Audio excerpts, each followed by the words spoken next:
तो इस वीडियो के अंदर मैं एक्सप्लेन करने वाला हूँ सोल लैंड 2 के आने वाले एपिसोड के पार्ट 2 को। तो जैसा कि हमने पिछले एपिसोड के अंदर देखा था कि युहाओ की मुलाकात वांग क्यूएर से हुई थी और दोनों के रिलेशनशिप को देखकर blue silver emperor grass finally मान गया था। तो वही जूजी श्रेक एकेडमी के 50 किलोमीटर दूर टेम्प लगाकर युहाओ की मांग करती है, जिसको लेकर सी गॉड पवेलियन के सभी एल्डर्स एक मीटिंग करते हैं। इसके बाद हमारे एपिसोड की स्टार्टिंग होती है और हमें डीन यान को दिखाया जाता है, जो युहाओ की बातें सुनकर कहते हैं कि फिर भी खतरे को नजरअंदाज नहीं किया जा सकता है, क्योंकि अगर सन मून एम्पायर ने फुल अटैक कर दिया तो श्रेक एकेडमी की 10,000 साल पुरानी हेरिटेज एक पल में डिस्ट्रॉय हो सकती है। जिस पर युहाओ कहता है कि यही जूजी की सबसे खतरनाक बात है। वो जानती है कि श्रेक एकेडमी और श्रेक सिटी को बचाने के लिए हम कुछ भी करने को मजबूर होंगे और इसी वजह से स्टार लो एम्पायर और डूलिंग एम्पायर भी इस मामले में खींचे चले आएंगे। जो सुनकर कमरे में सन्नाटा छा जाता है और अब सबको जूजी की असली प्लानिंग समझ आने लगती है। तो दरअसल वो सीधे अटैक नहीं कर रही थी, बल्कि सिर्फ खतरा दिखाकर एनिमीज को अपनी मर्जी से चलने पर मजबूर कर रही थी। और अगर श्रेक मदद बुलाता है तो दूसरी आर्मीज यहाँ इकट्ठा हो जाएंगी और तब जूजी चाहे अटैक करे, पीछे हट जाए या कोई नई चाल चल दे, किसी को कुछ समझ नहीं आएगा। और यही सोचकर सी गॉड पवेलियन में मौजूद हर पर्सन परेशान हो जाता है। यहाँ तक कि हमेशा शांत रहने वाले एल्डर सुवान भी चिंता में डूब जाते हैं। जिसके बाद सियान लीनियर सजेशन देती है कि क्या ग्रेट स्टार डोव फॉरेस्ट से मदद मांगी जा सकती है, लेकिन एल्डर सुवान मना कर देते हैं, क्योंकि बीस्ट गॉड चाहता है कि इंसान आपस में लड़कर कमजोर हो जाए ताकि सोल बीस्ट्स को ज्यादा लिविंग स्पेस मिल सके। जिसके बाद चेन दुओ पहले अटैक करने का सुझाव देता है, लेकिन युहाओ समझाता है कि ऐसा करना लगभग सुसाइड जैसा होगा, क्योंकि हमारी सबसे बड़ी स्ट्रेंथ कुछ पावरफुल सोल मास्टर है, लेकिन ओवरऑल मिलिट्री पावर में हम अभी भी काफी पीछे हैं। जो सुनकर सियान लीनियर पूछती है कि आखिर हमें क्या करना चाहिए, और तभी तांग वुटोंग अचानक बोलती है कि सबसे अच्छा ऑप्शन वेट करना है और हमें स्टार लुओ और डोलिंग एम्पायर से मदद नहीं मांगनी चाहिए। जो सुनकर सभी एल्डर्स हैरान रह जाते हैं, जिस पर तांग वुटोंग युहाओ की तरफ देखकर कहती है कि कुछ बातें युहाओ खुलकर नहीं कह सकता है, इसलिए मैं उसकी जगह बोल रही हूँ, क्योंकि उसके अकॉर्डिंग जूजी कभी भी श्रेक सिटी पर अटैक नहीं करेगी और अगर उसे पता चल जाए कि युहाओ सिटी में मौजूद है तो भी वो अटैक करने का ऑर्डर नहीं देगी।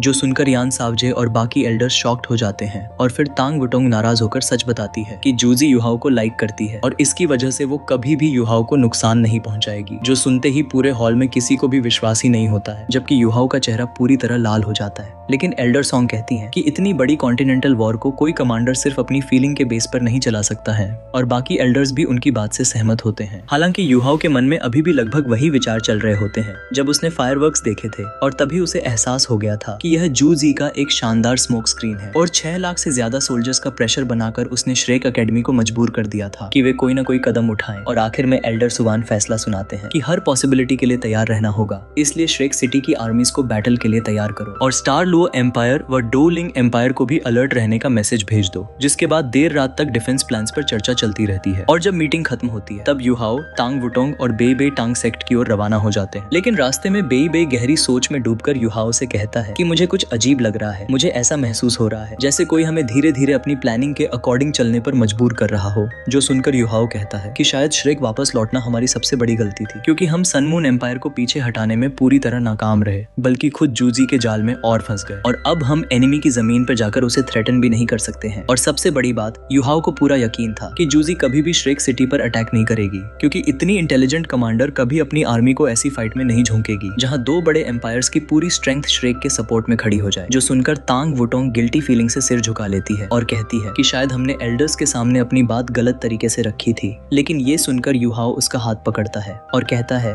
कि गलती तुम्हारी नहीं है, क्योंकि अगर मैं खुद भी वही बात कहता तब भी नतीजा नहीं बदलता, क्योंकि जूजी की प्लानिंग इतनी शानदार थी कि एकेडमी के पास खुद को बचाने के अलावा कोई रास्ता ही नहीं था। जिस पर बेई सीरियस होकर कहता है कि हम हाथ पर हाथ रखकर नहीं बैठ सकते और हमें कोई ना कोई रास्ता निकालना ही होगा। जिस पर युहाओ तुरंत प्लान बनाता है और वो तांग वुटोंग को व्हाइट टाइगर ड्यूक और स्टार लो एम्पायर की आर्मी की जानकारी जुटाने का काम देता है, जबकि बेई को ड्यूक तक मैसेज पहुंचाने की जिम्मेदारी देता है कि वो अपनी पूरी आर्मी श्रेक की मदद के लिए ना भेजे, बल्कि एक एलीट फोर्स तैयार रखे। और साथ ही ड्यूलिंग एम्पायर को भी वही मैसेज पहुंचाने का डिसीजन करता है, क्योंकि युहाओ को डर था कि अगर दोनों एम्पायर्स अपनी सारी स्ट्रेंथ श्रेक की तरफ भेज देंगे तो जूजी उसी मौके का फायदा उठाकर दोनों एम्पायर पर अटैक कर सकती थी। जो सोचकर उसके दिल में गहरी बेबसी पैदा होती है और उसे महसूस होता है कि उसकी सारी मेहनत और सन मून एम्पायर में मचाई गई तबाही भी जूजी की प्लानिंग के सामने बेअसर साबित हुई है और पहली बार उसे लगता है कि वो अभी भी काफी वीक है। और तभी तांग वुटोंग अचानक उसे पुकारती है और उसकी आंखों में देखते हुए कहती है कि तुम्हें अपना सेल्फ कॉन्फिडेंस नहीं खोना है। जिसके बाद वो उसे समझाती है कि एक इंसान भले ही लाखों लोगों के सामने छोटा दिखाई देता हो, लेकिन अगर वही इंसान एक्स्ट्रॉर्डिनरी रूप से पावरफुल बन जाए तो वो पूरी बैटल का नतीजा बदल सकता है। और मेरे अकॉर्डिंग ऐसा करने वाला इंसान कोई और नहीं बल्कि तुम ही हो, क्योंकि तुम श्रेक एकेडमी के अल्टीमेट सोल्जर हो। जो सुनकर युहाओ की आंखें फैल जाती हैं, क्योंकि तांग वुटोंग ने उसके दिल की सारी बातें बिना बताए समझ ली थी। और फिर वो आगे कहती है कि अभी हमारी सबसे बड़ी कमजोरी सिर्फ स्ट्रेंथ है, इसलिए हमें और स्ट्रांग बनना होगा। जो सुनकर बेई भी मुस्कुराते हुए सहमति जताता है और कहता है कि चाहे लास्ट में जीत मिले या हार, लेकिन हमें पूरी कोशिश जरूर करनी चाहिए। तो वही तांग वुटोंग की बातें युहाओ के अंदर बुझ चुकी आग को फिर से जला देती हैं। और जैसे ही वो उसके हाथ की गर्माहट महसूस करता है तो उसके दिमाग में अचानक अपनी माँ के आखिरी वर्ड याद आने लगते हैं, जहाँ उसकी मदर ने कहा था कि इस दुनिया में आखिरकार तुम्हें खुद पर ही भरोसा करना होगा। सिर्फ पावरफुल बनकर ही तुम अपनी चाही हुई चीजों की प्रोटेक्शन कर सकते हो। जो याद आते ही उसके दिमाग में छाया सारा कंफ्यूजन एक झटके में टूट जाता है और अचानक एक पावरफुल स्पिरिचुअल वेव उसकी बॉडी से निकलकर आसमान तक फैल जाती है, जो महसूस करते ही युहाओ की आंखों में नई चमक आ जाती है। जिसके बाद वो कहता है कि अब हमें कोई भी गलत कदम नहीं उठाना चाहिए। बेई को व्हाइट टाइगर ड्यूक तक मैसेज पहुंचाना होगा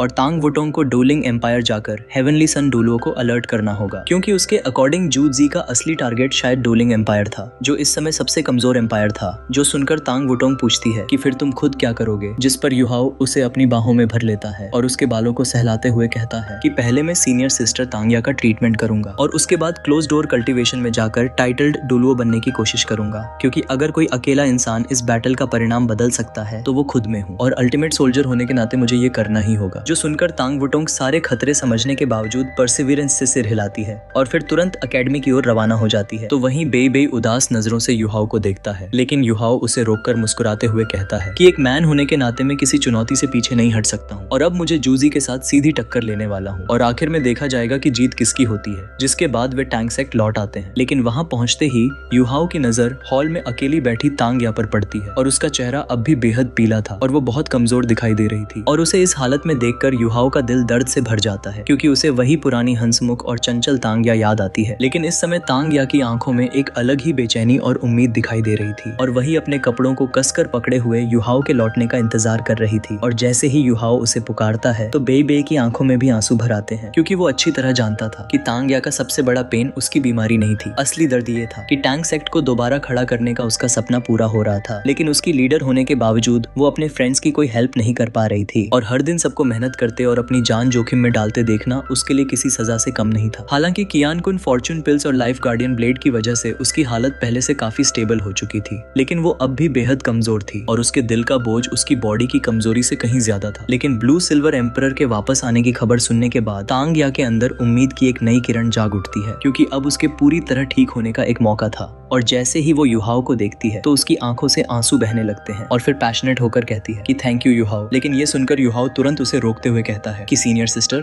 मुझे थैंक यू देने की कोई जरूरत नहीं है, और अगर उस समय आप और सीनियर ब्रदर मुझे अपने साथ नहीं रखते तो मैं आज यहाँ तक कभी नहीं पहुँच पाता। और अब सबसे जरूरी बात आपका ट्रीटमेंट करना है और बाकी बातें आपके ठीक होने के बाद करेंगे। और इतना कहकर युहाओ अपनी स्पिरिचुअल डिटेक्शन फैलाता है और टैंक सेक्ट के अंदर मौजूद ब्लू सिल्वर एम्परर को ढूंढ लेता है। तो उधर बेई चुपचाप तांग्या के पास जाकर उसे हल्के से गले लगा लेता है और इतने सालों तक उसे उस कंडीशन में देखकर शायद उसने उससे भी ज्यादा दर्द सहा था। और अब जब तांग या आखिरकार उसके पास वापस लौटने वाली थी तो उसकी खुशी शब्दों में बयान नहीं की जा सकती थी। और कुछ ही देर बाद ब्लू सिल्वर एम्परर हॉल में पहुंच जाता है। लेकिन अब इसी के साथ ये एपिसोड तो यहीं पर खत्म हो जाता है। और हाँ भाई, लोग चैनल को सब्सक्राइब जरूर से कर देना।